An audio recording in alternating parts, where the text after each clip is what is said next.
સુરત શહેરમાં anti corruption bureau દ્વારા સપાટો બોલાવવામાં આવ્યો છે।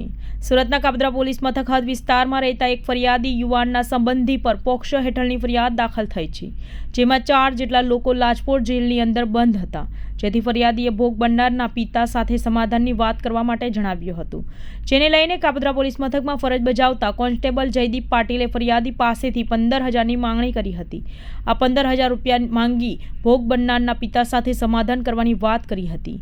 ફરિયાદીને કોન્સ્ટેબલને રૂપિયા આપવા ન હોવાને કારણે તેમને એલસીબીની ટીમને જાણ કરી અને છટકાનું આયોજન કરવામાં આવ્યું હતું અને કાબદ્રા વિસ્તારમાં આવેલી સિદ્ધ કુટીર ઇંગ્લિશ મીડિયમ સ્કૂલના ગેટ પર પહોંચી ફરિયાદીએ પોલીસ કોન્સ્ટેબલને ફોન કર્યો હતો।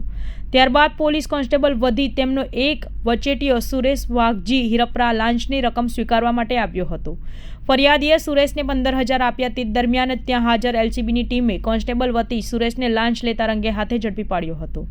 ત્યારબાદ એલસીબી પોલીસે કોન્સ્ટેબલ જયદીપ પાટીલ તેમજ સુરેશ હિરપરાની ધરપકડ કરી વધુ પૂછપરછ હાથ ધરી હતી।